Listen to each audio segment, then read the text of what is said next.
Essa é a aula 2 das patologias do esôfago. Vamos falar sobre membranas ou anéis esofagianos, divertículos esofagianos, doença do refluxo gastroesofágico, fístulas e atresias esofagianas. Vamos começar falando rapidamente sobre a obstrução extrínseca do esôfago. Obstrução extrínseca do esôfago. A obstrução extrínseca do esôfago ocorre quando os órgãos adjacentes comprimem sua estrutura, e as causas mais comuns no adulto são o aumento do átrio esquerdo na estenose mitral, e se chama síndrome de Ortner. Ainda há o aneurisma de aorta, tiroide retroesternal, exostose óssea, tumores extrínsecos, principalmente os pulmonares.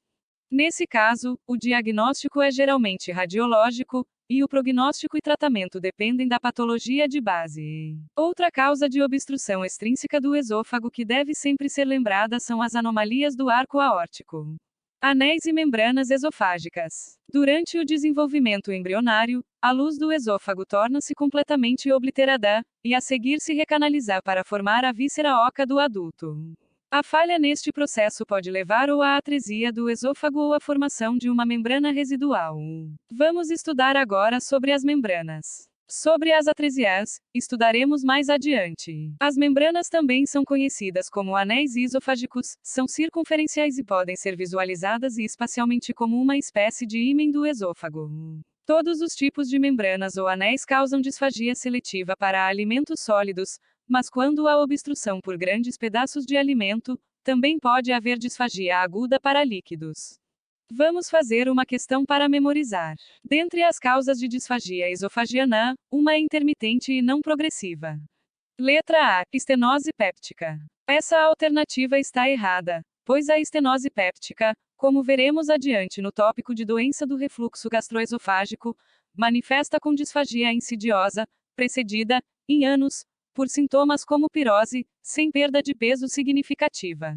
Esta disfagia não é intermitente. Letra B. Câncer esofagino. Essa alternativa está errada. A disfagia do câncer de esôfago se manifesta de forma progressiva, inicialmente para sólidos, e posteriormente para líquidos também. Além disso, existe perda de peso importante. Letra C. Anel de Chatsky. Essa alternativa é a correta, pois se trata de uma membrana esofágica. A disfagia característica de membranas esofágicas ou divertículos são exatamente intermitente e não progressiva. Letra D. Fibrose esofagiana após ingestão de soda cáustica. Esta alternativa está errada, pois determina o mesmo tipo de disfagia da estenose péptica. Voltando agora para a matéria. Em geral, essas membranas ocorrem no esôfago superior, e podem ser múltiplas. Entretanto, uma membrana muito comum localiza-se no esôfago terminal, mais especificamente na junção entre o epitélio escamoso do esôfago e o colunar do estômago, chamado de anel de Chatsky. Portadores deste anel possuem história clínica típica, permitindo que o diagnóstico seja feito apenas pela anamnese. Nesse caso, a cada 3 ou 4 meses, a pessoa chega no pronto-socorro com um bolo de carne impactado na porção baixa do tórax, um quadro conhecido como afagia intermitente. Como veremos ainda nesta aula, por conta desse sintoma, o anel de Chatsky faz diagnóstico diferencial com esofagite eosinofílica, que também cursa com afagia intermitente. Apesar da angústia de uma crise de afagia intermitente, a pessoa não deve forçar o vômito pelo risco de ruptura esofágica. O correto é aguardar alguns minutos. Quando o bolo alimentar passar espontaneamente para o estômago, podemos também injetar 5 ml de uma solução de papaína a 4% para ajudar na liquefação do bolo alimentar impactado. Caso essa passagem espontânea não aconteça, está indicado a endoscopia de emergência para evacuação do conteúdo esofágico. Este procedimento deve ser realizado sob anestesia geral. Mulheres com anemia ferropriva grave, cursando com grossite atrófica e coeloniquia, que apresentam disfagia pela presença de uma membrana adquirida, localizada na região pós-cricoide, por definição possuem a síndrome de Plummer-Vinson ou Pearson-Kelly. O risco de carcinoma escamoso da faringe e do esôfago está discretamente aumentado nessa situação. O tratamento de todas as membranas exige ruptura mecânica com um dilatador endoscópico. Observação. No anel de Chatsky, a mucosa acima da área estreitada possui epitélio escamoso, e abaixo do anel, o epitélio é colunar. Nos demais anéis e membranas, o epitélio escamoso é observado em ambos os lados da área estreitada. Divertículos. Os divertículos podem ser encontrados em qualquer parte do tubo gastrointestinal, e podem ser classificados em verdadeiros, falsos e intramurais. Os divertículos verdadeiros ocorrem quando pequenas regiões do tubo gastrointestinal se projetam de dentro para fora, herniando toda a camada de sua parede, e formando uma estrutura sácula. Já os divertículos falsos, ou também chamados de pseudodivertículos, se caracterizam por apresentarem sua parede formada apenas pela mucosa e submucosa. Ou seja, a mucosa e submucosa do esôfago passam por entre a musculatura do órgão, e se projetam para fora. Os divertículos intramurais se projetam como saculações, porém ficam submersos na camada muscular do esôfago. Também podemos classificar os divertículos de tração ou de pulsão. Os divertículos de tração são formados devido a um puxamento realizado pelos linfonodos parabronquicos inflamados, ou por qualquer processo de retração inflamatória no mediastino, como tuberculose, histoplasmose. Nestes casos, eles consistem em divertículos verdadeiros. Os divertículos de pulsão já são originários devido a alguma dismotilidade esofagiana, como na acalásia, espasmo esofagiano difuso, ou pode ocorrer também por um aumento da pressão intraluminal esofágica, mecanismo este onde boa parte dos divertículos são formados, levando a uma herniação da mucosa e submucosa, por uma falha na camada muscular, e consequentemente a formação de falsos divertículos, ou também chamado de pseudodivertículos. Manifestações clínicas. Como vimos, os divertículos esofagianos de pulsão, que formam falsos divertículos, estão quase sempre associados a distúrbios da motilidade esofágica devido ao aumento da pressão intraluminal do esôfago. Apesar de serem causas de obstrução mecânica, inicialmente cursam com disfagia e dor torácica pelo transtorno motor subjacente. Somente quando se tornam proeminentes começam a causar ou contribuir para a disfagia, acrescentado o componente mecânico. Diagnóstico. Todos os divertículos podem ser diagnosticados pela esofagografia baritada ou pela esofagoscopia, ou também chamada de endoscopia digestiva alta do esôfago. Tratamento. O tratamento só é necessário quando a sintomatologia é importante, devendo-se optar pela cirurgia. Lembrando que o tratamento dos divertículos de pulsão deve incluir miotomia do esôfago para alívio da disfunção motora, associado ou não à ressecção do divertículo.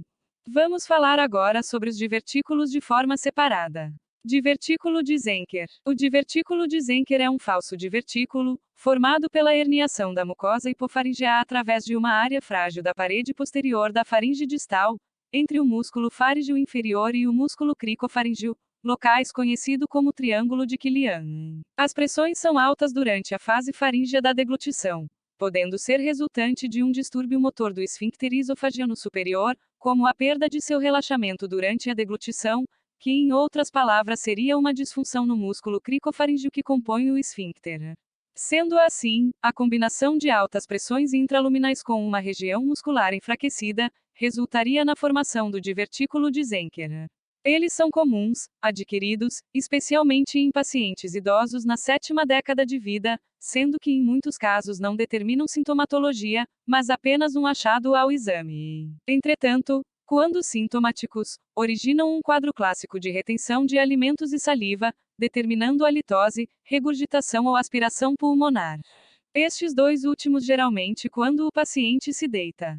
Por essa razão, podem surgir sintomas respiratórios como broncoespasmo, pneumonias de repetição e tosse. Raramente a bolsa pode se tornar tão grande que comprime e obstrui o esôfago, resultando em disfagia mecânica.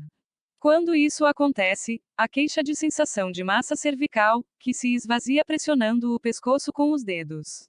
Quando há divertículos, qualquer que seja, deve-se ter bastante cuidado ao introduzir tubos no esôfago. Em especial, o divertículo de Zenker sempre tende a ser penetrado pelos tubos, podendo resultar em perfuração para o mediastino. Isso devido à sua parede ser constituída apenas de mucosa e submucosa.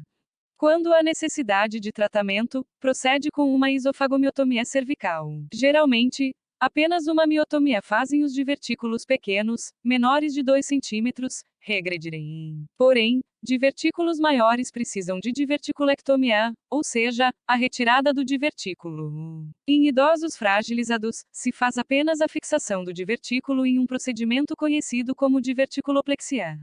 Além desses procedimentos, existe o procedimento de Dolman, que é realizado endoscopicamente através de uma abertura na parede posterior do esôfago, para formar um canal comum entre a luz do esôfago e a luz do divertículo. Esse procedimento é indicado para divertículos de 2 a 5 centímetros. Divertículos do esôfago médio. Os divertículos do esôfago médio podem ser causados por tração e pulsão juntamente. Por isso, por ter sua etiologia devido à tração, ou seja, um provável puxamento de linfonodos inflamados, toda pessoa com divertículos em parte média do esôfago deve ser submetida à tomografia de tórax, buscando identificar uma doença mediastinal responsável. A endoscopia digestiva também deve ser realizada, para avaliar a presença de fístulas broncoesofágicas, principalmente se a pessoa tiver queixa de tosse crônica e hemoptise. A manometria é obrigatória e serve para identificar distúrbios da motilidade esofagiana.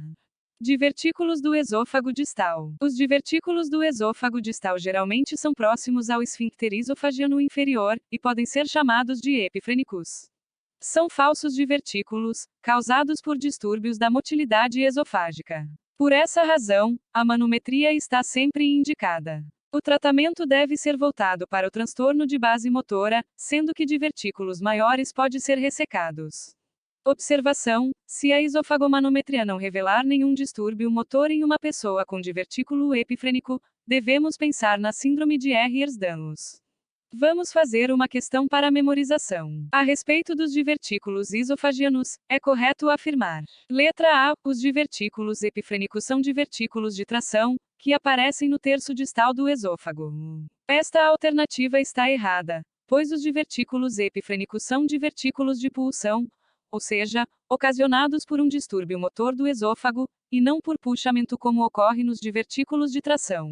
Letra B. O divertículo de Zenker é um divertículo de pulsão que ocorre no triângulo de Killian. Essa alternativa é a correta. Letra C. Os divertículos mesoesofágicos são normalmente maiores que 5 centímetros.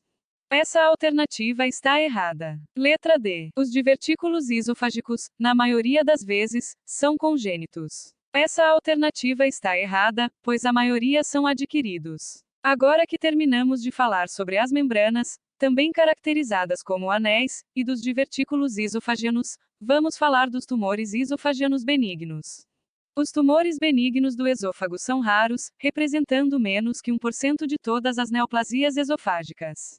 O tipo mais comum é o leiomioma. Os leiomiomas são tumores benignos do músculo liso, e são considerados tumores mesenquimais, diagnosticados entre 30 a 50 anos, com predomínio no sexo masculino. Recentemente, os leiomiomas do esôfago vêm sendo classificados de GIST, que são os tumores mesenquimais mais comuns do tubo digestivo. Lembrando que o músculo liso deriva embriologicamente do mesoderma. Sua principal característica é a mutação c-KIT, que leva à expressão do marcador CD117 na superfície celular.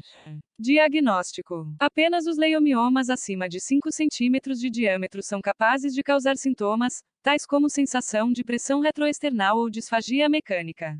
A esofagografia baritada revela uma imagem característica de tumor benigno, sem alteração na mucosa esofágica.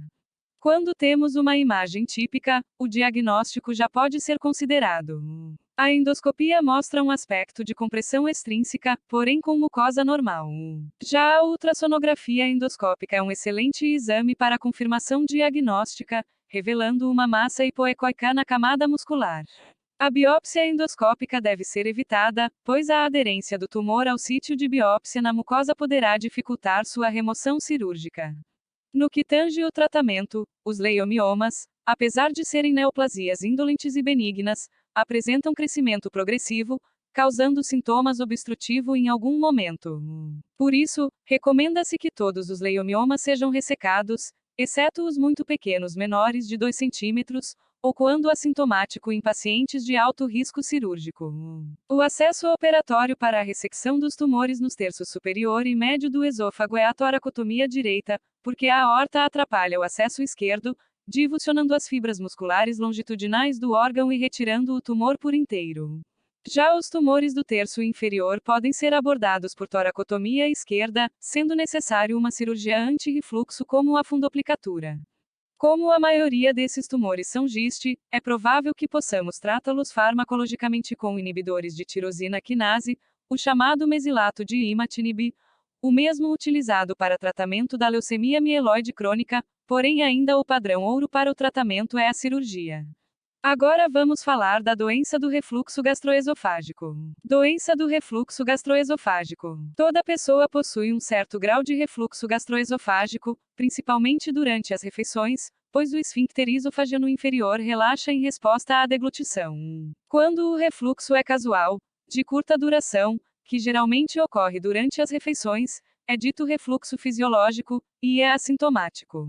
Agora, quando o refluxo é interprandial e recorrente, de longa duração, acima de 10 segundos, e não seguido de peristaltismo eficaz do esôfago, que ajudariam a limpar o conteúdo refluido, temos a doença do refluxo gastroesofágico.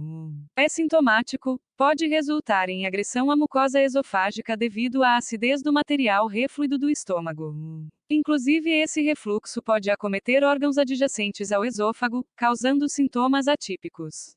Epidemiologia. A doença do refluxo gastroesofágico é o distúrbio mais comum do trato gastrointestinal alto no mundo ocidental, respondendo por cerca de 75% das esofagopatias.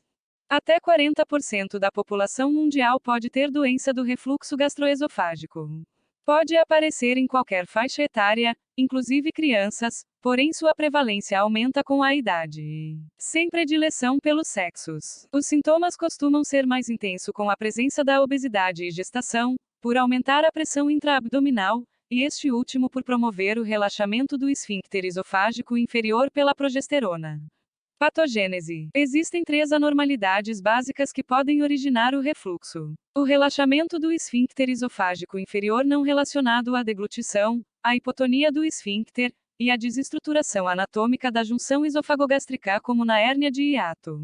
Os relaxamentos transitórios do esfíncter esofagiano inferior não relacionados à deglutição representam o mecanismo patogênico mais comum da doença do refluxo gastroesofágico, estando presente em aproximadamente 60 a 70%, sendo característicos dos indivíduos sem esofagite ou com esofagite leve, porque nesse caso o refluxo tende a ser menos intenso e prolongado, não ocasionando a erosão na mucosa esofágica. Acredita-se que tais relaxamentos sejam mediados por um reflexo vagovagal anômalo estimulado pela distensão gástrica. Apesar de haver esse relaxamento transitório patológico, indivíduos que possuem doença do refluxo gastroesofágico por esse mecanismo têm um esfíncter esofagiano inferior com pressão média normal, entre 10 a 30 milímetros de mercúrio. Já aqueles que cursam com hipotonia do esfíncter esofagiano inferior costumam ter constante uma pressão no esfíncter abaixo de 10 milímetros de mercúrio. As causas de uma hipotonia esfincteriana seria a esclerose sistêmica progressiva pela fibrose e atrofia da musculatura esofagiana, lesão cirúrgica do esfíncter esofagiano inferior como após cardiomiotomia Heller, tabagismo, uso de drogas com efeitos anticolinérgicos ou miorrelaxantes, como os agonistas beta-adrenérgicos, nitratos, antagonistas do cálcio, e a própria gestação pode causar essa hipotonia do esfíncter advindas da progesterona. Também podemos citar a esofagite erosiva, que causa fibrose e atrofia da musculatura do esfíncter esofágico inferior pelas repetidas agressões no mesmo, hormônios como a colecistocinina e a secretina. Sabe-se que a hipotonia do esfíncter esofágico inferior é o principal mecanismo patogênico da doença do refluxo gastroesofágico para causar esofagite erosiva grave, porque o refluxo ocasionado por este mecanismo tende a ser mais intenso e prolongado, levando a uma maior exposição da mucosa.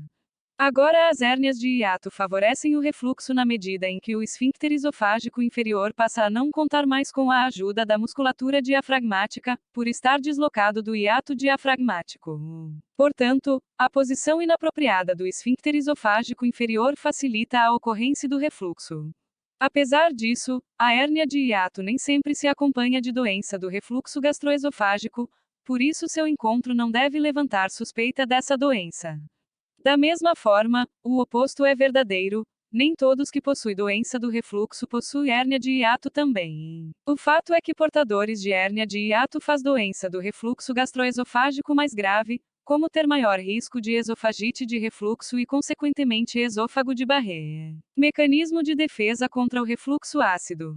Mecanismo que previne contra o refluxo. Boa salivação devido ao bicarbonato salivar, que neutraliza a acidez do material refluido.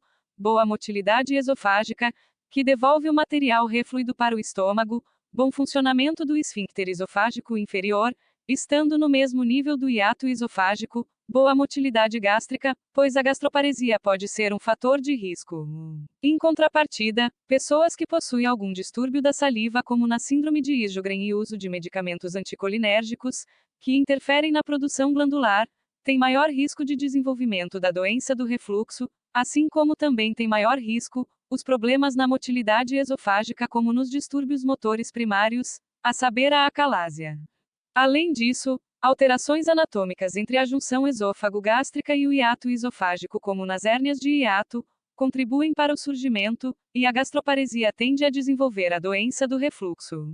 Agora, o principal agente agressor da mucosa esofágica é o material ácido oriundo do estômago, geralmente com pH menor que 4, na doença do refluxo. Episódio de refluxo intenso ocorre nas primeiras 3 horas após as refeições. Isso acontece porque durante as refeições, o alimento, no estômago, se mistura com a secreção gástrica, e parte do suco gástrico fica submerso por cima do bolo alimentar, criando uma coleção chamada de acid pocket, ou bolsão de ácido, sendo o primeiro a refluir, durante o relaxamento do esfíncter esofagiano inferior no período periprandial. Infecção pelo Helicobacter pylori também parece diminuir a incidência de adenocarcinoma do esôfago, porque os efeitos patogênicos diretos do patógeno na mucosa esofágica diminuem a secreção ácida pelo estômago, e como consequência, quando há o refluxo, o material refluído está menos ácido. Dessa forma, há uma proteção ao dano mucoso feito pelo ácido, como consequência um menor risco de desenvolver esofagite erosiva e, consequentemente, esôfago de Barré, displasia e adenocarcinoma.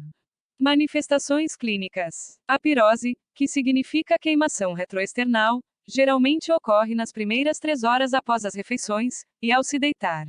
Azia significa queimação epigástrica, cuidado para não confundir os temas. A pirose costuma ser acompanhado de regurgitação, fazendo o paciente sentir um gosto ácido na boca. Disfagia também pode ser uma queixa em 1/3 dos pacientes com doença do refluxo gastroesofágico, devido ao edema inflamatório na parede do esôfago, mas também devido à estenose péptica ou adenocarcinoma. Lembrar que uma disfagia progressiva, primeiro para sólidos, posteriormente para líquidos, com evolução de semanas a meses, associado à perda de peso, sangue oculto nas fezes e anemia, levanta a suspeita para câncer de esôfago. Agora, se a dispneia é apenas para sólidos, de curso insidioso, durando anos, não associado à perda de peso, sugere estenose péptica. Então, conclui-se que pirose e regurgitação constituem sintomas típicos da doença do refluxo gastroesofágico. Existe também aquela pirose que pode ser indistinguível da dor coronariana, fazendo diagnóstico com angina pectoris. Esses indivíduos costumam possuir distúrbios psiquiátricos, como transtorno de ansiedade ou depressão, o que faz com que apenas o tratamento para a doença do refluxo gastroesofágico não seja suficiente. Certos pacientes ainda têm sintomas extraesofagianos, que são chamados de atípicos, como erosão do esmalte dentário devido ao refluxo ácido para a boca, irritação na garganta, sensação de globus faríngeo, sinusite crônica, otite média, e se for para a laringe terá rouquidão e granuloma nas cordas vocais. Se houver broncoaspiração, poderá manifestar com broncoespasmo e pneumonitia aspirativa. Às vezes, os sintomas atípicos podem ser as únicas manifestações da doença. Vamos fazer uma questão agora. As manifestações extraesofagicais da doença do refluxo podem incluir: letra A, diarreia. Letra B, febre alta.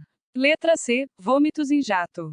Letra D, sangramento gengival. Letra I, laringite. A resposta correta é a letra I, laringite. Diagnóstico diferencial: esofagites, dispepsia não ulcerosa, úlcera péptica gastroduodenal, doença do trato biliar, distúrbios motores do esôfago e doença coronariana fazem diagnóstico diferencial com a doença do refluxo gastroesofágico.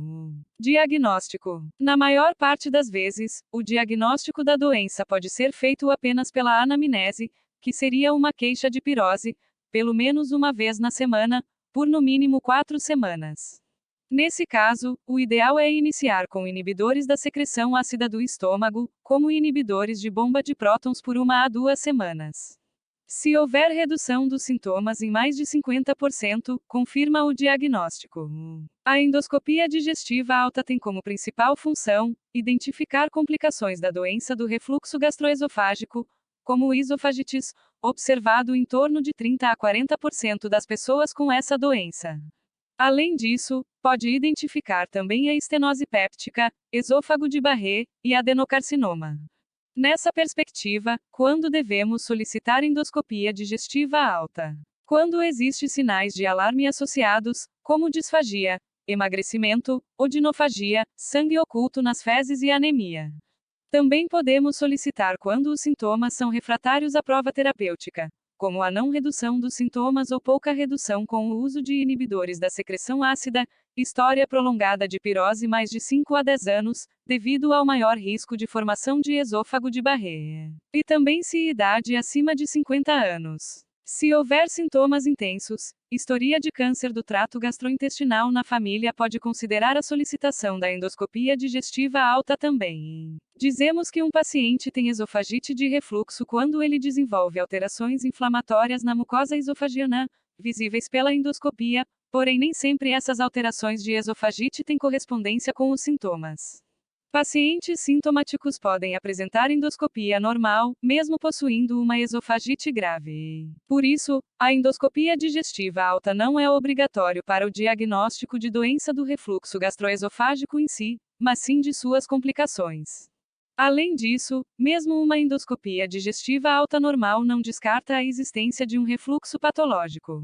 Entretanto, existem algumas alterações na endoscopia que diagnosticam a doença do refluxo gastroesofágico, e são elas: esofagite com classificação de Los Angeles grau C e D, e a presença de esôfago de Barré, ou estenoses pépticas.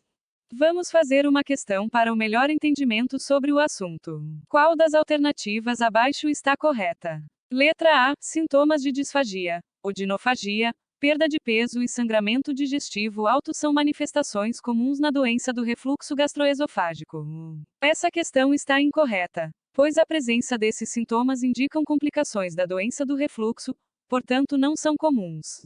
Letra B. O esôfago de Barré na endoscopia é um achado frequente na doença do refluxo gastroesofágico, sem significado clínico, e não requer atenção.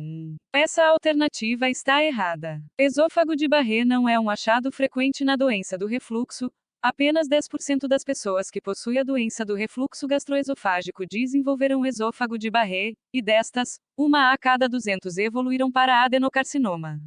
Letra C. Helicobacter pylori está associado à doença do refluxo gastroesofágico. Essa alternativa está errada, pois o Helicobacter pylori é um fator protetor para a doença. Letra D. A endoscopia digestiva alta normal não exclui o diagnóstico de doença do refluxo gastroesofágico.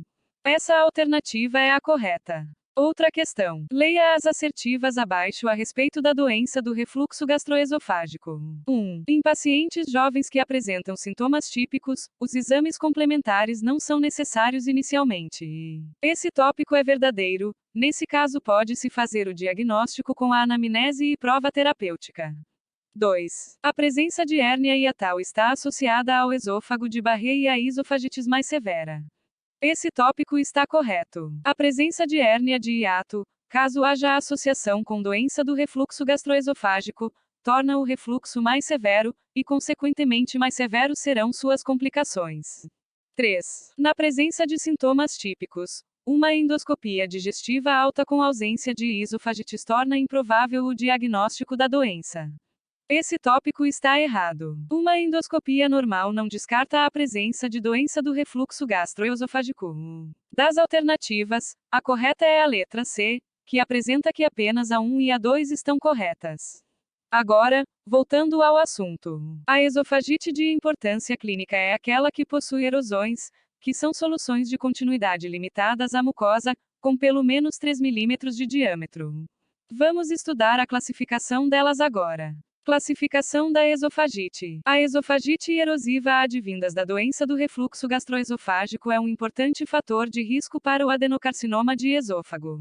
Ocorre que em algumas pessoas a cicatrização das erosões acontece por meio do fenômeno de metaplasia intestinal, que é a substituição do epitélio estratificado pavimentoso não queratinizado do esôfago, para um epitélio colunar, dotado de maior resistência ao pH ácido advindo do estômago, e encontrado no intestino delgado. O termo metaplasia significa a transformação de um tecido em outro. Temos então o esôfago de Barré. Esse novo epitélio é mais propenso a desenvolver displasias e transformações neoplásicas malignas.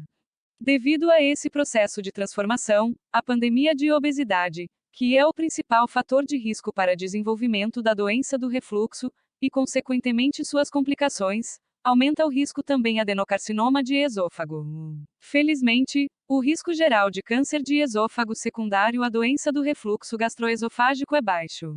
Entretanto, se houver complicações como o esôfago de Barré, a chance de se ter um adenocarcinoma é 1 em cada 200 pessoas com esôfago de Barré ao ano. Na esofagite erosiva grave pode haver quadros de anemia ferropriva, e mesmo podendo evoluir com úlceras, raramente evoluem com perfuração esofágica. 2 scores são utilizados para a classificação da esofagite de refluxo, a saber a de Los Angeles, e a da Savary-Miller modificado.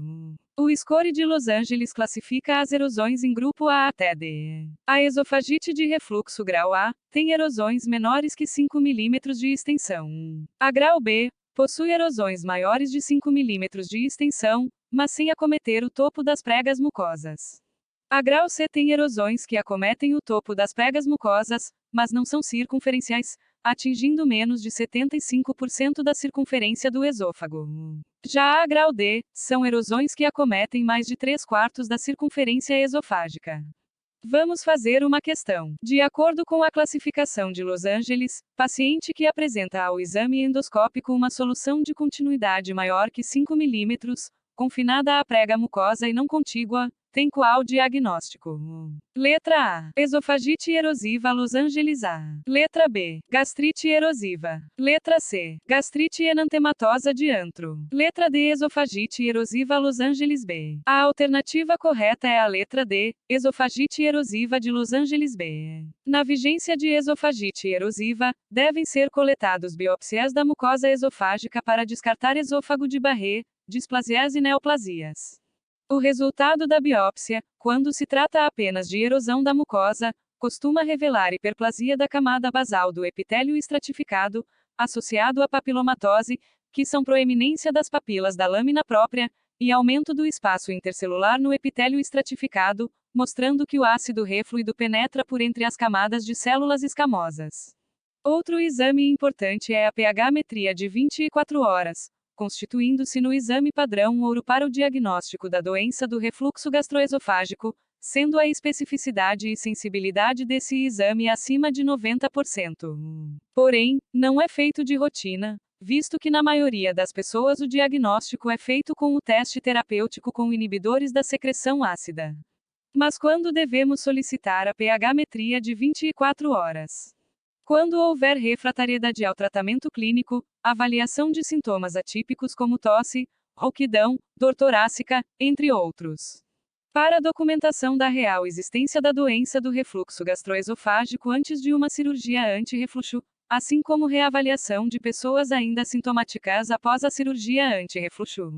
Vamos fazer uma questão. Um paciente de 46 anos, sexo masculino, procurou otorrinolaringologista devido à queixa de rouquidão matutina, odinofagia e tosse seca, principalmente à noite. O médico realizou nasofibrolaringoscopia com achados que acreditou estarem relacionados à doença do refluxo gastroesofágico, e encaminhou ao ambulatório de cirurgia geral para a avaliação. Paciente nega regurgitação, perda do apetite, hiporexia. Não faz uso de qualquer medicação adicional. Foi solicitada a endoscopia digestiva alta, que mostrou gastrite enantematosa moderada sem outras alterações dignas de nota. Sobre o caso, assinale a conduta adequada. Deve-se realizar contrarreferência e encaminhar o paciente de volta ao otorrinolaringologista, pois está descartado o diagnóstico de doença do refluxo. Essa alternativa está incorreta, pois o único exame que pode descartar doença do refluxo gastroesofágico é a pH-metria de 24 horas. O paciente apresenta queixas que podem estar relacionados a sintomas extraesofágicos da doença, que às vezes tais sintomas extraesofágicos podem ser os únicos sintomas. Deve-se considerar o diagnóstico de doença do refluxo e, nesse caso, é possível iniciar tratamento com inibidor de bomba de prótons e procinéticos e observar a evolução nas próximas semanas. A alternativa correta é essa. Observar que o paciente possui uma gastrite enantematosa moderada, além de sintomas atípicos possivelmente da doença do refluxo gastroesofágico.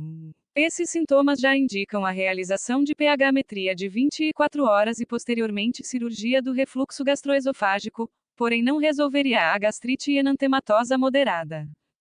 Deve-se considerar o diagnóstico de doença do refluxo e, nesse caso, o paciente tem indicação de tratamento cirúrgico. Essa alternativa não está incorreta, porém o paciente possui gastrite enantematosa moderada, e o enunciado pede a conduta adequada. Deve-se solicitar pH-metria de 24 horas e, se confirmada a doença do refluxo, o paciente tem indicação de tratamento cirúrgico.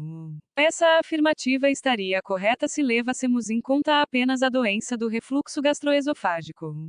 Como é realizado esse exame? É passado um fino catéter dotado de 2 sensores de pH. O senso mais distal fica a 5 cm acima do esfíncter esofágico inferior, e o mais proximal a 20 cm. O refluxo então é detectado quando se nota uma queda do pH intraesofágico abaixo de 4. São medidos 6 tópicos nesse exame, a saber o tempo total do refluxo, tempo do refluxo em ortostase e supina, número de episódios de refluxo, refluxo com duração superior a 5 minutos e duração do maior episódio. A seguir se calcula o índice de refluxo, também chamado de índice de Dmister, que sintetiza num único parâmetro todas as anormalidades encontradas nos tópicos acima listados. Quando o índice de Dmister fica acima de 14,7 se confirma o diagnóstico, ou quando o pH intraesofágico permanece abaixo de 4 por mais do que 7% do tempo de exame. Quando a pH-metria é utilizado com impedanciometria significa que detecta o refluxo gastroesofágico independente do pH do material refluido. É o padrão ouro para o diagnóstico. Alguns aparelhos mais modernos combinam pH-metria com impedanciometria, sendo portanto mais sensíveis.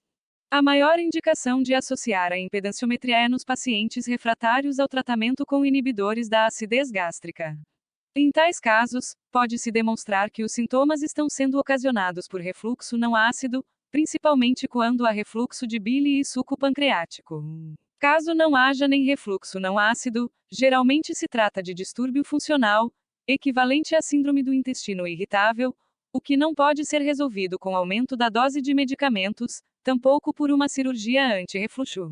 Para realizar a pH-metria, usuários de bloqueadores de receptor de H2 de histamina devem interromper a medicação 3 dias antes do exame, quanto que os usuários de inibidores de bomba de prótons precisam interromper o uso 14 dias antes.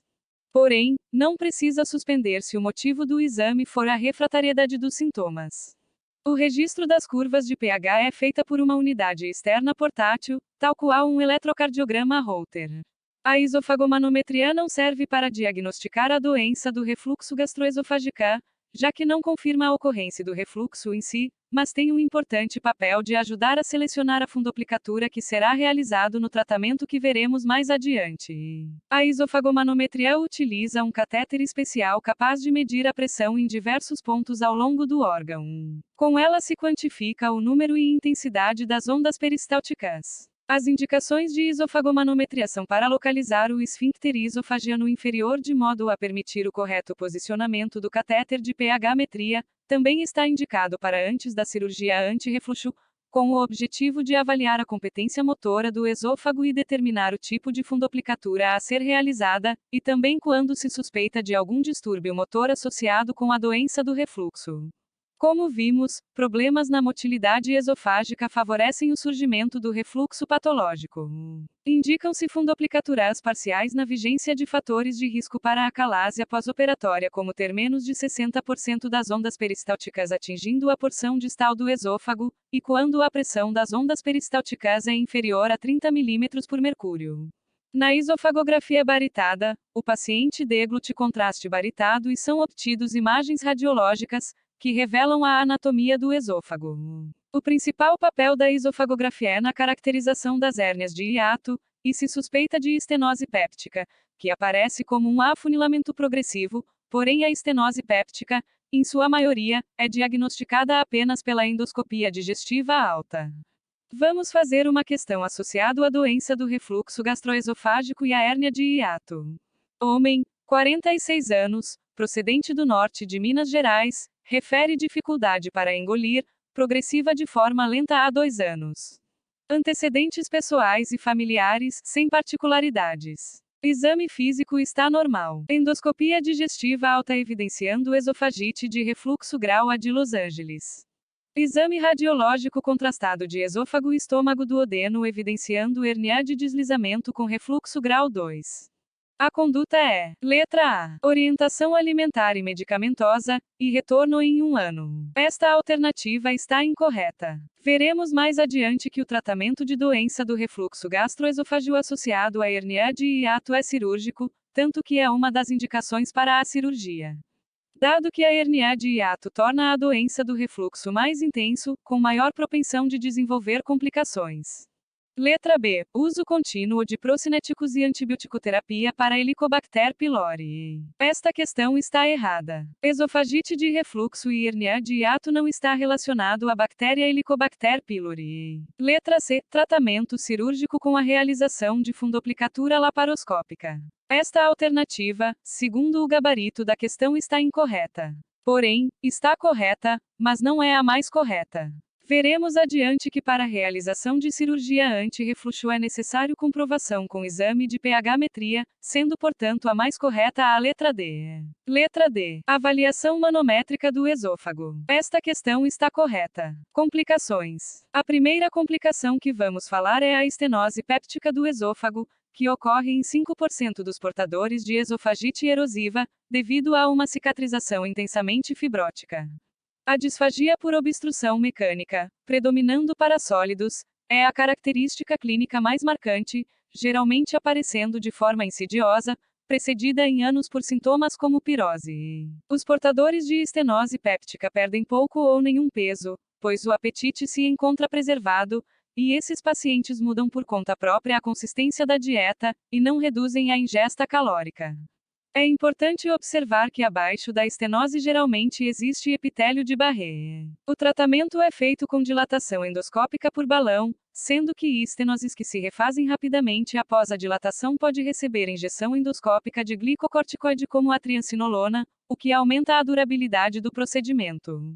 É obrigatório manter esses pacientes com inibidores de bomba de prótons a longo prazo. A correção cirúrgica da estenose constitui medida de exceção, mas a cirurgia anti-refluxo pode ser considerada, porque a fibrose observada na estenose compromete o esfíncter esofagiano inferior, assim quando a dilatação é bem sucedida, o esfíncter esofagiano pode passar a ficar hipotônico, e portanto predispor à doença do refluxo gastroesofágico. Outra complicação da doença do refluxo gastroesofágico é a úlcera esofágica. Além de erosões, a esofagite de refluxo pode complicar com a formação de úlceras, que são lesões mais profundas que as erosões, acometendo a submucosa e a camada muscular. Essa condição causa odinofagia e hemorragia digestiva oculta, consequentemente causando anemia, e raramente perfuram o esôfago. Geralmente, as úlceras relacionadas à doença do refluxo gastroesofágico costumam estar sobre o epitélio metaplásico, as chamadas úlceras de Barré. Como diagnóstico diferencial das úlceras pépticas, estão as úlceras da síndrome de Zollinger-Ellison, e as úlceras induzidas por comprimidos. As úlceras ocasionadas pela síndrome de Zollinger-Ellison são múltiplas, ocorrendo além do esôfago, no estômago e duodeno, cursando com hipergastrinemia nos exames laboratoriais. Já as úlceras induzidas por comprimidos, a lesão geralmente se localiza na altura da carina, local onde o lúmen esofagiano é naturalmente mais estreito, devido à compressão exercida pela carina, onde o comprimido pode ficar impactado, cursando com lesão química da mucosa esofagiana.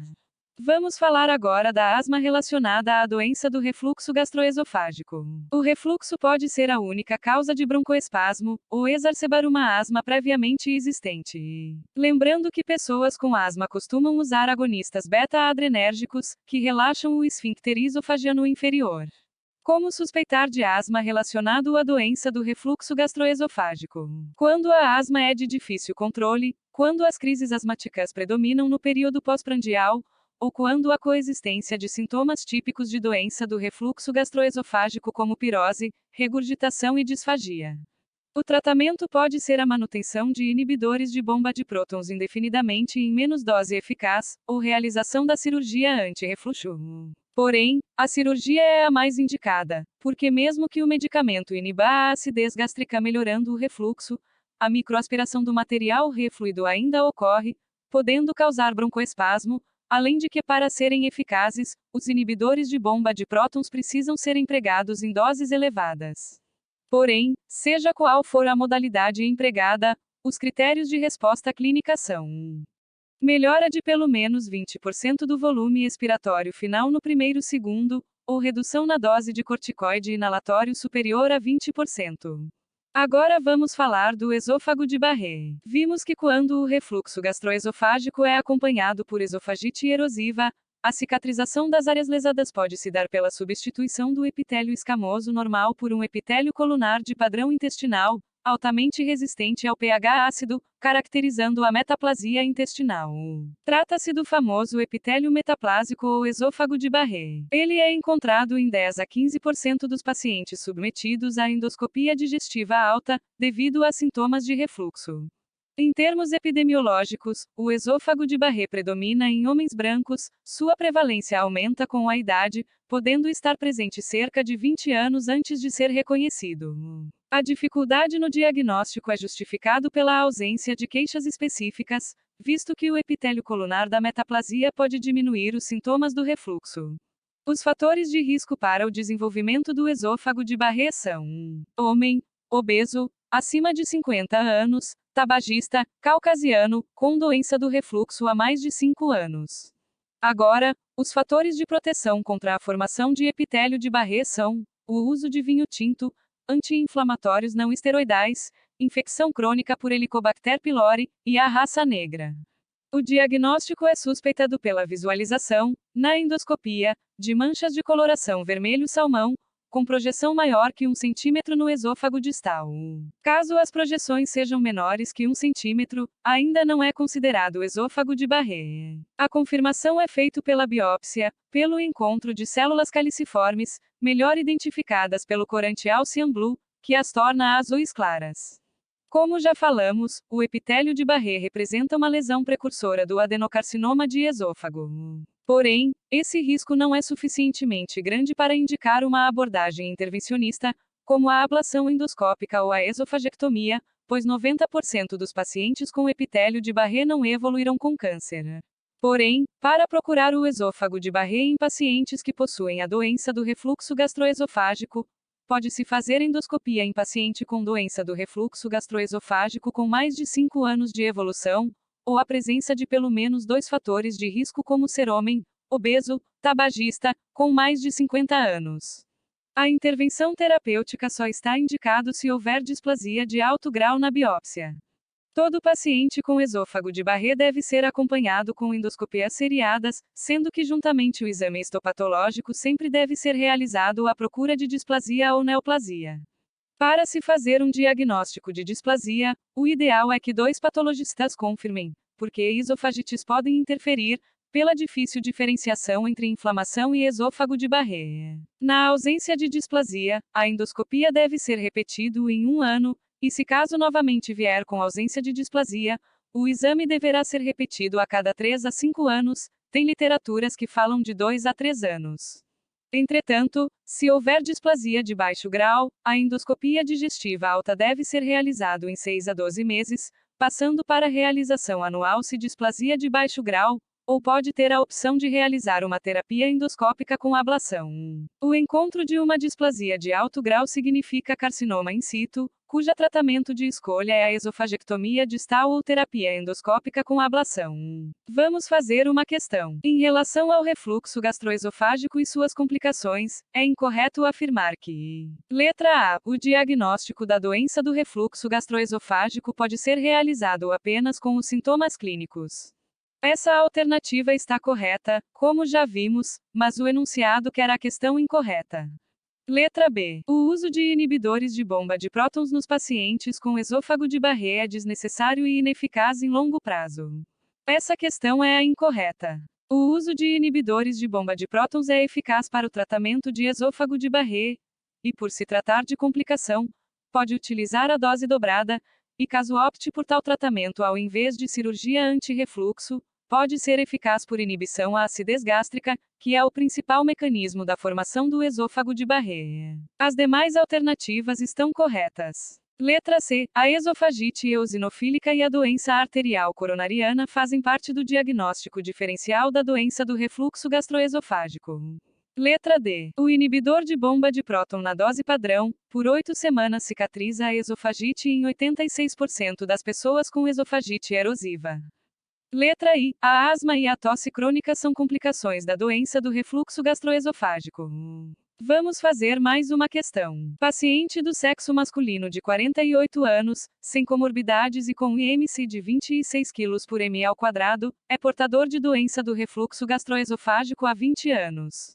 Não realiza tratamento regular. Neste mês, o paciente fez uma endoscopia que evidenciou esôfago de Barré. O histopatológico da biópsia realizada confirma a metaplasia e descreve uma displasia de alto grau.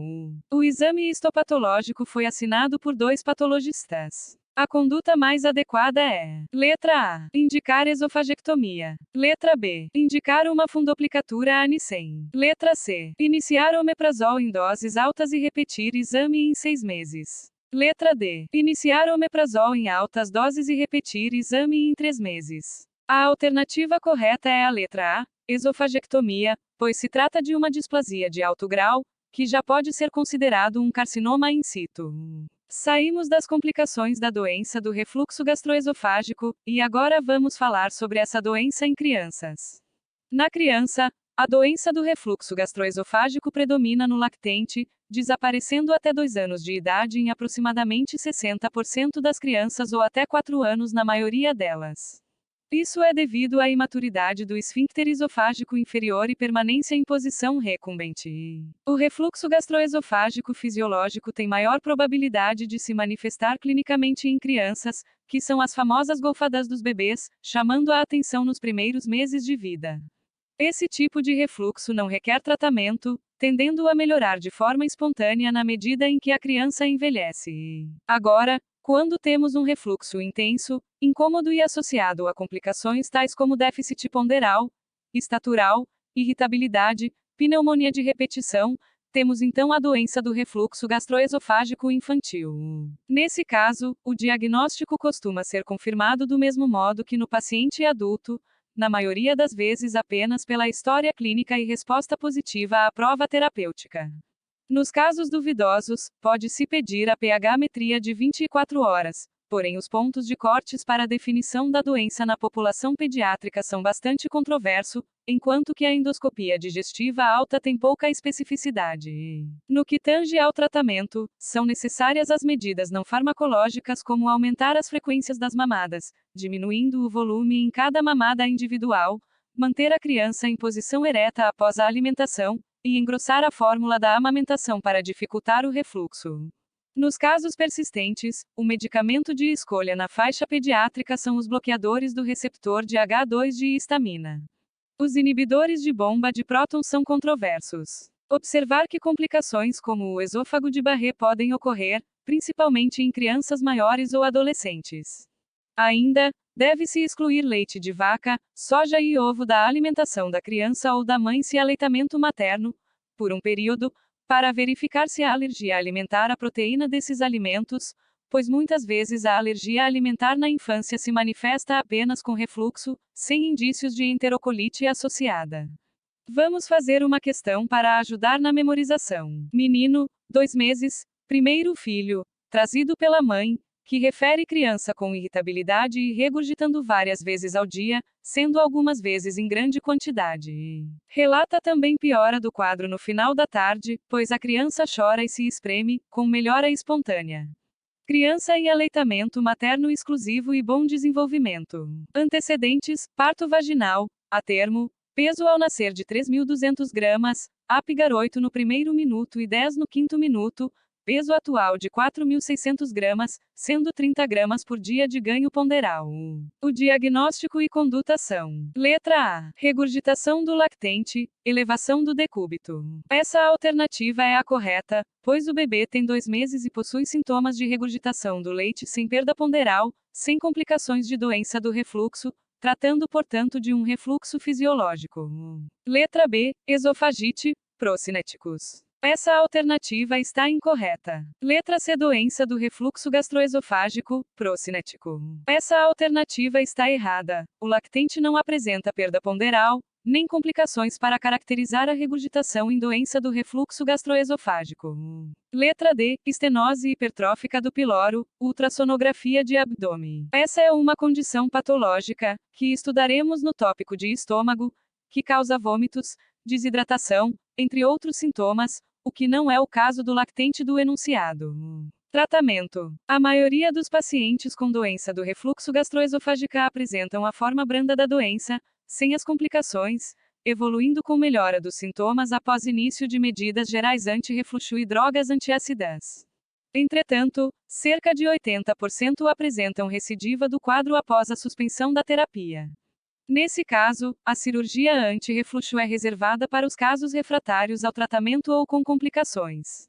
Vamos fazer uma questão agora. Adolescentes de 18 anos, com queixa de epigastralgia e pirose há 15 dias, que piora após as refeições e à noite quando vai dormir. Refere que é comum ter a sensação de que os alimentos estão voltando para a boca e quase chega a vomitar. A conduta inicial para esse caso é: letra A. Solicitar uma endoscopia digestiva alta. Letra B. Realizar ultrassonografia abdominal para descartar a hipótese de colecistite calculosa crônica. Letra C. Solicitar um exame de pH-metria de 24 horas, que é o padrão ouro para o diagnóstico de doença do refluxo gastroesofágico. Letra D. Realizar uma eletromanometria esofágica e iniciar o tratamento clínico. Letra I. Entrar com inibidores de bomba de prótons e orientar medidas anti-refluxo. A alternativa correta é esta. Vamos começar falando sobre as medidas anti-refluxo, que devem ser indicadas para todas as pessoas com a doença do refluxo gastroesofágico, tais como elevação da cabeceira do leito em 15 a 20 centímetros, redução da ingestão de alimentos que relaxam o esfíncter esofagiano inferior ou que tenha efeito irritante para o esôfago, como gorduras, cítricos, café, bebidas alcoólicas e gasosas, menta, hortelã, molho de tomate, chocolate, condimentos em excesso tais como alho, cebola, pimenta. Além disso, deve-se evitar deitas após refeições por no mínimo 2 horas, evitar refeições copiosas e fracionar a dieta, suspende o fumo, evitar líquidos juntos com as refeições, evitar atitudes que aumentam a pressão intraabdominal como agachar, fazer abdominais, usar roupas e cintos apertados, redução do peso em obesos, e evitar, se possível, as drogas que relaxam o esfíncter esofagiano inferior como antagonistas do cálcio, nitratos, derivados da morfina, anticolinérgicos, progesterona, diazepam, entre outros. Lembrando que como o principal fator de risco para desenvolvimento da doença do refluxo é a obesidade, então a medida anti-refluxo mais importante é a perda de peso. No que tange à terapia medicamentosa, existe 3 tipos de fármacos que podemos utilizar. São eles os bloqueadores do receptor de H2 da histamina, inibidores de bomba de prótons e os antiácidos. Os procinéticos como a bromoprida, domperidona, metoclopramida não são mais indicados de rotina. Embora eles melhorem o tônus e a motilidade da região esofágica, não foi demonstrado nenhum benefício, porém ainda devem ser prescritos se o paciente apresentar sintomas de gastroparesia associada, tais como náuseas, saciedade precoce, plenitude pós-prandial. Vamos falar agora especificamente de cada fármaco. Os bloqueadores de H2 tais como ranitidina, cimetidina, entre outros, bloqueiam os receptores de histamina nas células parietais gástricas, inibindo desse modo uma das 3 vias da secreção ácida. As outras 2 vias são mediadas por acetilcolina e gastrina, estudaremos no tópico do estômago. Essa classe de medição é menos eficaz que os inibidores de bomba de prótons, não devendo ser prescrito em monoterapia na vigência de complicações. E devem ser prescrito 2 vezes ao dia. Os inibidores de bomba de prótons, tais como o omeprazol, pantoprazol, entre outros, inibem a bomba H+, potássio ATPase, bloqueando a via final da secreção de ácido de forma irreversível, nas células parietais do estômago. São as medicações de escolha para a doença do refluxo gastroesofágico, principalmente na vigência de sintomatologia acentuada e complicações da doença. A posologia é 1 vez ao dia, pela manhã, 30 minutos antes do café da manhã, ou pode-se utilizar a dose dobrada, que constitui tomar a medicação 2 vezes ao dia. Não parece haver diferenças clínicas entre as formulações em termos de eficácia, ficando a escolha mais por conta do potencial de interações medicamentosas e do custo, sendo o omeprazol a medicação que mais tem interações medicamentosas, porém é a mais barata. Falando agora dos efeitos colaterais das medicações, estão os agudos como cefaleia, diarreia e dor abdominal, porém são raros. Já os efeitos colaterais de uso da medicação de forma crônica estão a maior risco de enterocolite infecciosa, de pneumonia aspirativa por enteropatógenos gram-negativo, que passam a colonizar a mucosa gástrica e podem ser aspirados para a via aérea, e também a má absorção intestinal de ferro, cálcio, magnésio e vitamina B12, provocando anemia ferropriva ou megaloblástica, hipomagnesemia e fraturas osteoporóticas.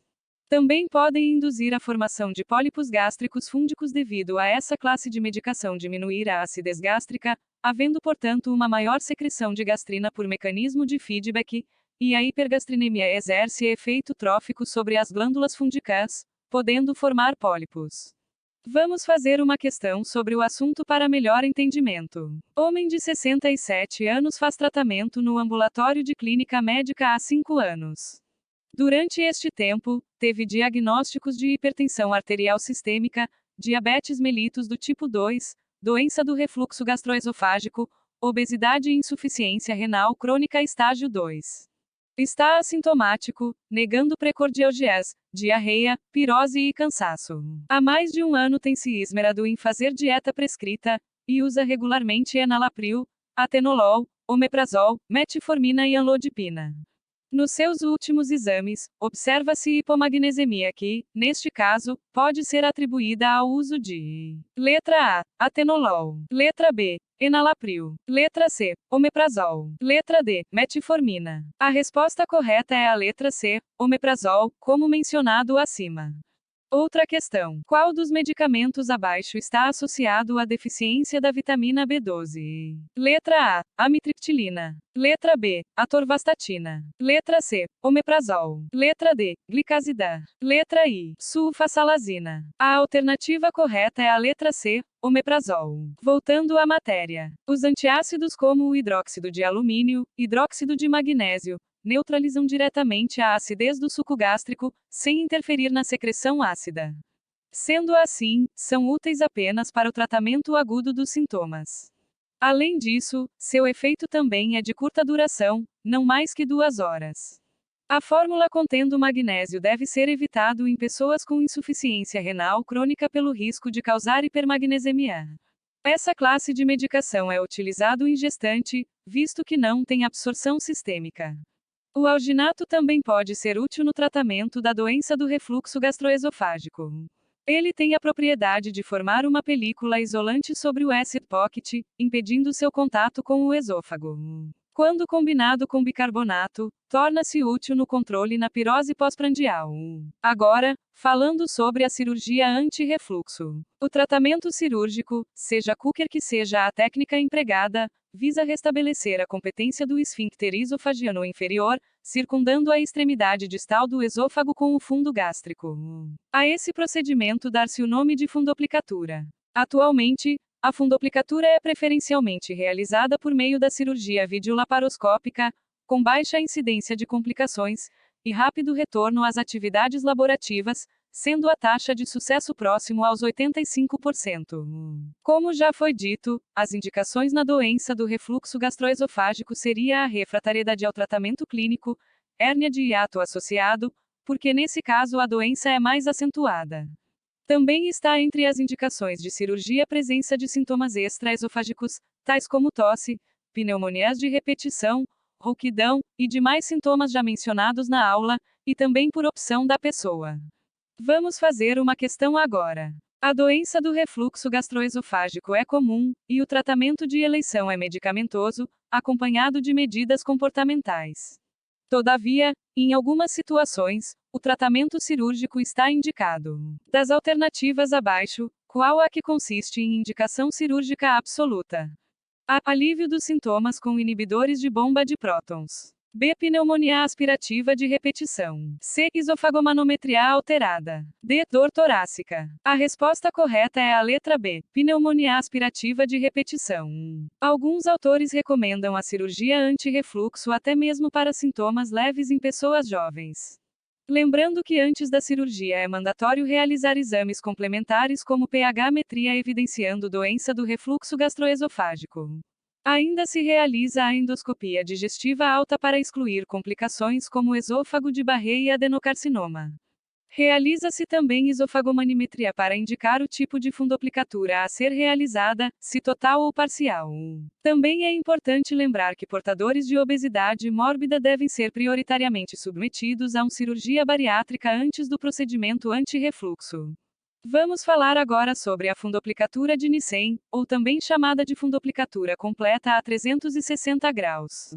Essa cirurgia é realizada por acesso abdominal videolaparoscópico, onde se confecciona uma válvula com um fundo gástrico abraçando toda a circunferência distal do esôfago.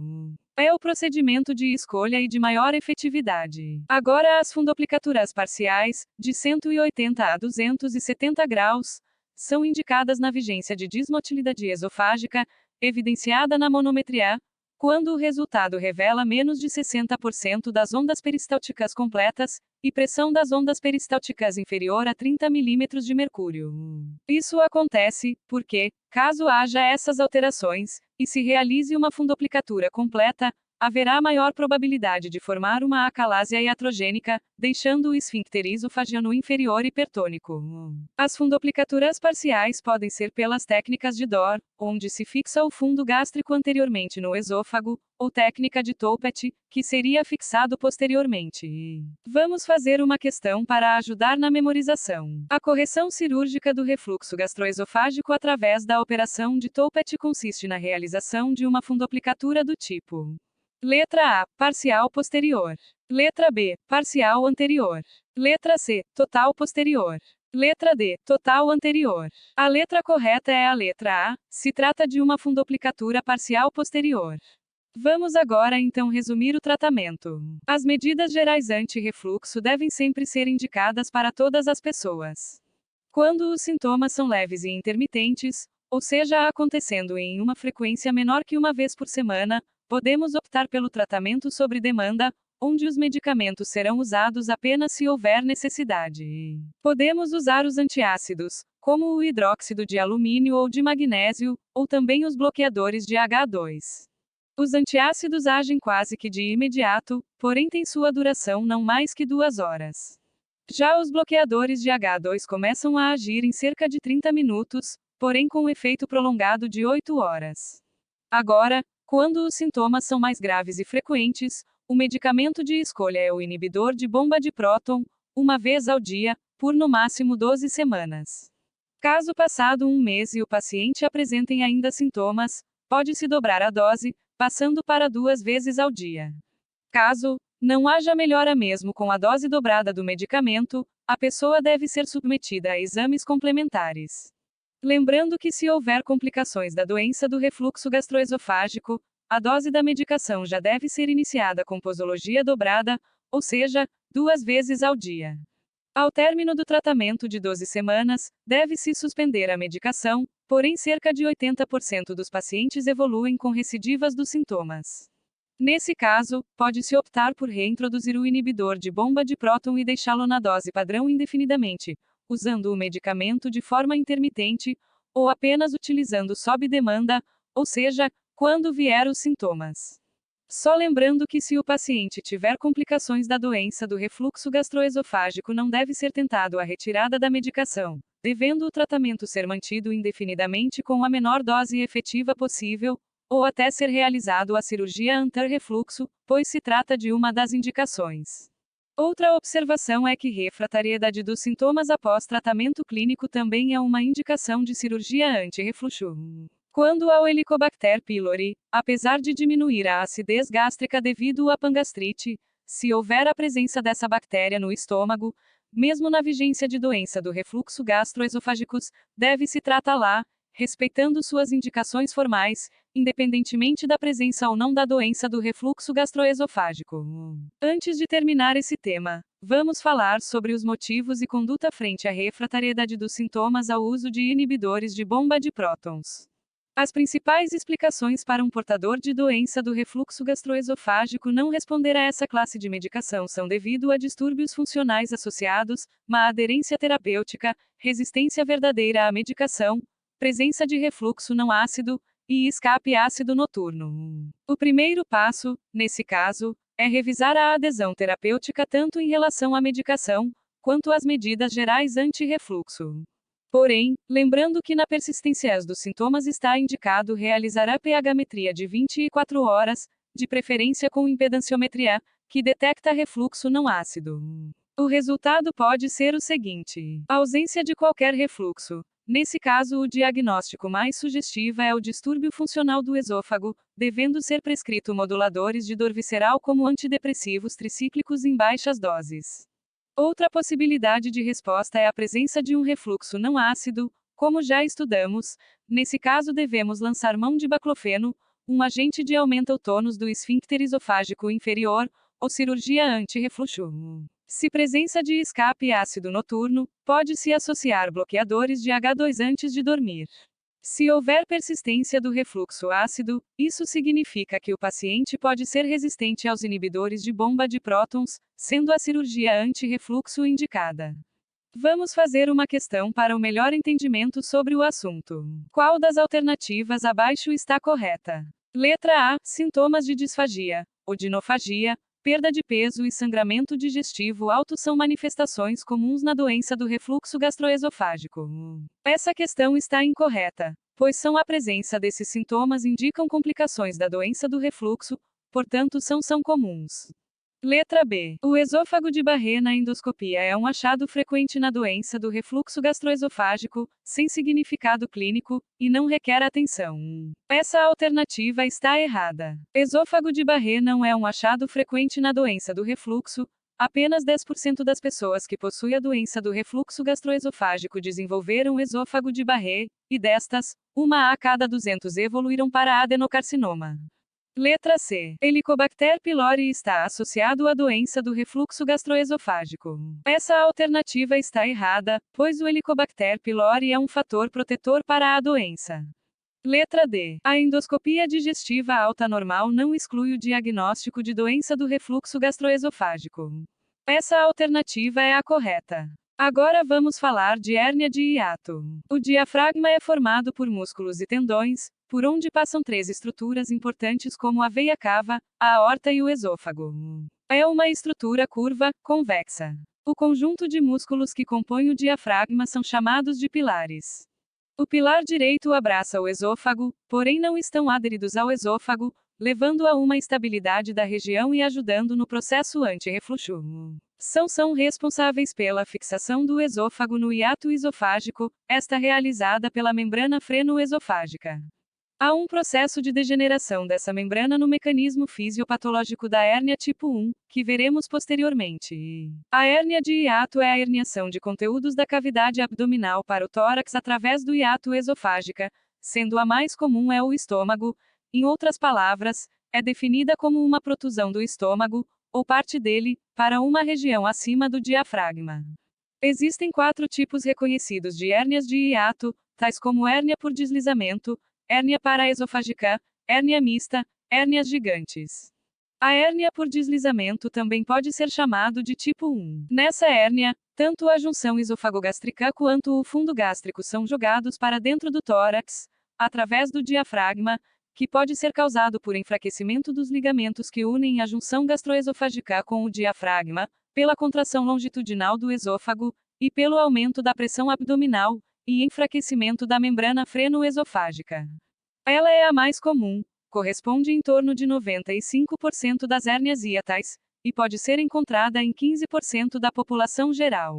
Sua incidência aumenta com a idade. É improvável que uma pequena hérnia de hiato por deslizamento produza alguma sintomatologia, porém lembrando que portadores de hérnia de hiato têm maior chance de desenvolver a forma erosiva da doença do refluxo gastroesofágico, com maior gravidade devido ao deslocamento da junção esôfago-gástrica, pois a função antirrefluxo do pilar esofagiano estará prejudicado. Por isso, o tratamento, sempre que associado à doença do refluxo gastroesofágico, é cirúrgico. Vamos fazer uma questão para melhor memorização do tema. Homem de 44 anos com pirose e regurgitação líquido há 10 anos, em períodos flutuantes de intensidade, sem comorbidades. Há 5 anos, endoscopia digestiva alta com hérnia hiatal tipo 1, com 3,5 cm, esofagite distal enantematosa, pangastrite enantematosa leve com Helicobacter pylori negativo. Uso eventual de omeprazol 20 mg por dia. Piora da sintomatologia há 2 anos e endoscopia com esofagite isolada, uma erosão no terço distal e barré curto com hérnia hiatal tipo 1 de 3,5 cm. A esofagomanimetria apresenta peristalse de 70% e amplitude de 35 mm de mercúrio. Sobre o caso, assinale a opção correta. Letra A. Trata-se de uma hérnia hiatal por deslizamento, e a conduta é tratamento clínico com inibidores de bomba de prótons em dose dobrada por 8 a 12 semanas e medidas comportamentais. Essa questão está errada. Pois doença do refluxo gastroesofágico associado à hernia hiatal, o tratamento preferencial é cirúrgico devido a ter mais gravidade no refluxo. O próprio enunciado demonstra isso, pois paciente há 5 anos tinha uma endoscopia digestiva alta evidenciando esofagite distal enantematosa, e depois há 2 anos evoluindo com erosão no terço distal e esôfago de barré curto. Letra B. Trata-se de uma hérnia hiatal por rolamento e a conduta é tratamento clínico com inibidores de bomba de prótons em dose dobrada por 8 a 12 semanas e medidas comportamentais. Essa questão está errada. Não se trata de uma hérnia hiatal de rolamento, e como veremos a seguir, esse tipo de hérnia é classificada como 2 ou paraesofágica. O tratamento, nesse caso, geralmente é sempre cirúrgico por maior risco de complicação. Letra C. Trata-se de uma hernia por deslizamento com esofagite Savary-Miller V, e a conduta é o tratamento cirúrgico com hiatoplastia e fundoplicatura de 360 graus. Essa questão é a correta. Trata-se de uma hérnia por deslizamento Savary-Miller V. Savary-Miller é um score semelhante ao de Los Angeles para a classificação da esofagite de refluxo. Tipo 5 caracteriza quando tem esôfago de barré associado à esofagite, o que torna a alternativa correta. A conduta é cirúrgico. Letra D. Trata-se de uma hérnia hiatal por deslizamento com esofagite Savary-Miller V, e a conduta é tratamento cirúrgico com hiatoplastia e fundoplicatura posterior a 180 graus, pois paciente tem motilidade esofagiana ineficaz. Essa alternativa está errada. O paciente não tem motilidade esofagiana ineficaz. Teria se tivesse menos que 60% das ondas peristálticas, ou estas com pressão menor que 30 mm por mercúrio. Letra I. Trata-se de uma hérnia hiatal por rolamento com esofagite Savary-Miller 5, e a conduta é realizar tratamento cirúrgico com HIATOPLASTA e fundoplicatura de 360 graus. Essa alternativa está errada, não se trata de hérnia hiatal por rolamento. Voltando agora à matéria. A hérnia de hiato tipo paraesofágica, ou tipo 2, ou de rolamento, ocorre quando o fundo gástrico se hernia para cima do diafragma, mas a junção esofagogástrica permanece no local normal. Geralmente relacionados com alargamento do hiato esofágico, principalmente quando tem manipulação do hiato, como em cirurgias, é assintomática, porém pode complicar em algumas circunstâncias, principalmente o volvo gástrico, onde ocorre a rotação do conteúdo herniário, causando obstrução intestinal. A hérnia de hiato mista, ou tipo 3, é uma espécie de mistura das duas anteriores, ou seja, herniação do fundo gástrico e junção esôfago-gástrica acima do hiato diafragmático. Já a hérnia de hiato gigante, ou tipo 4, ocorre quando órgãos são herniados além do estômago, tais como o omento, o cólon, baço, e até mesmo o pâncreas. As hérnias de hiato podem complicar com estrangulamento e encarceramento, situação que se manifesta por dor torácica aguda, disfagia e sensação de massa mediastínica. Pode haver também sangramento por isquemia e erosões e úlceras causadas pelo encarceramento. Essa condição necessita de tratamento cirúrgico imediato. Tanto a hérnia paraesofágica quanto a mista têm indicação cirúrgica, mesmo que assintomáticas, por causa da alta taxa de complicações. Já a hérnia tipo 1 por deslizamento é corrigida cirurgicamente quando associado à doença do refluxo gastroesofágico. Vamos fazer mais 2 questões sobre o tema. As hérnias de hiato podem ser classificadas em 4 grupos. A respeito dessa classificação, assinale a alternativa que apresenta a descrição correta. Letra A. Tipo 1, deslizamento paraesofágico com manutenção da junção esofagogástrica em seu local normal. Essa alternativa está errada, pois a descrição é compatível com hérnia hiatal tipo 2. Letra B. Tipo 3, deslizamento paraesofágico com manutenção da junção esofagogástrica em seu local normal. Essa alternativa está errada, pois trata-se da hérnia hiatal tipo 2. A hérnia hiatal tipo 3 é mista. Letra C, tipo 4, deslizamento paraesofágico com entrada de todo o estômago na cavidade torácica. Essa alternativa está errada. A hérnia tipo 2 é classificada com herniação do estômago, porém a junção esôfago-gástrica permanece em local normal, sendo assim não tem como herniar todo o estômago pelo hiato esofágico e ser classificado como hérnia hiatal tipo 2. Letra D, tipo 2, deslizamento paraesofágico com manutenção da junção esofagogástrica em seu local normal.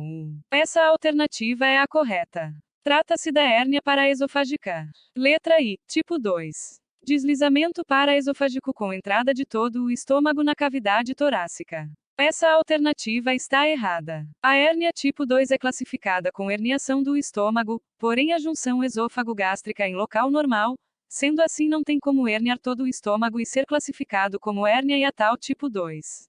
Outra questão. Aurélia, 43 anos, iniciou quadro de disfagia e desconforto retroesternal. Realizou endoscopia digestiva que evidenciou hérnia hiatal paraesofagiana. O tratamento cirúrgico foi indicado devido ao risco do desenvolvimento de: letra A, isquemia gástrica. Letra B, degeneração maligna.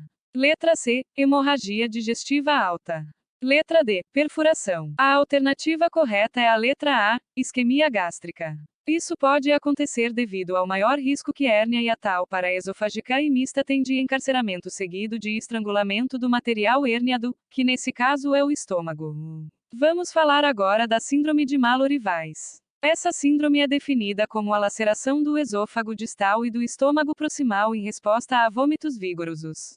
É comum em alcoólatras, já que experimentam intensos episódios eméticos. A presença de varizes esofágicas aumenta o risco de surgir a síndrome, porém vale lembrar que qualquer situação de aumento súbito da pressão intraabdominal pode gerar laceração da junção esofagogástrica, como tosse intensa, grande esforço durante evacuação, entre outros.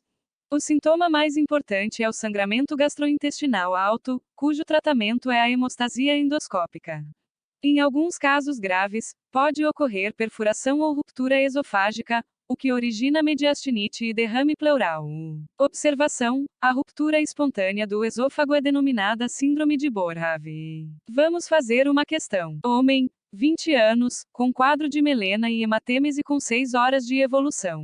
Previamente rígido, apresentou vários episódios de vômitos após episódio de gastroenterite. Estável hemodinamicamente. O achado esperado na endoscopia digestiva alta é: letra A, hiperemia e erosões da mucosa do corpo gástrico. Letra B, lesão elevada e vegetante do antro gástrico. Letra C, laceração da transição esofagogástrica. Letra D, lesão ulcerada da primeira porção do odenal. Letra I, coleção de vênulas dilatadas. A resposta correta é a letra C, laceração da transição esofagogástrica. Atresia ESOFAGIANA e fístula traqueoesofágica. A atresia congênita do esôfago é a malformação mais comum deste órgão, acometendo cerca de 1 a cada 3 a 5 mil nascidos vivos, e na maioria dos casos é acompanhado de fístula traqueoesofágica, assim como de uma história familiar positiva. Essa falha no desenvolvimento embrionário ocorre durante as 6 primeiras semanas de gestação, período em que ocorre a separação do intestino anterior do trato respiratório. Em metade dos casos observa-se anomalias vertebrais, anorretais, cardíacas, traqueoesofágicas, renais e defeitos dos membros. Existe uma classificação de Gross, onde o tipo A é a atresia do esôfago sem fístula traqueoesofágica. Tipo B, atresia de esôfago com fístula traqueoesofágica proximal. Tipo C, atresia de esôfago com fístula traqueoesofágica distal, que é o tipo mais frequente, ocorrendo em cerca de 85% dos casos. Tipo D, atresia com fístula proximal e distal. Tipo I, fístula traqueoesofágica sem atresia, e tipo F, que é a estenose esofágica. Devemos suspeitar desta condição na presença de polidrâmino materno. O recém-nascido apresenta comumente consalivação abundante, crises de cianose e asfixia. Quando há fístula, notamos no exame físico um abdômen distendido devido à passagem de ar da traqueia para o estômago. Na ausência de comunicação com a árvore respiratória, o abdômen mostra-se escavado. O diagnóstico é estabelecido durante a passagem da sonda nasogástrica. Geralmente o catéter não progride. A confirmação pode ser feita ao injetarmos ar pela sonda e radiografarmos o corpo inteiro do recém-nato.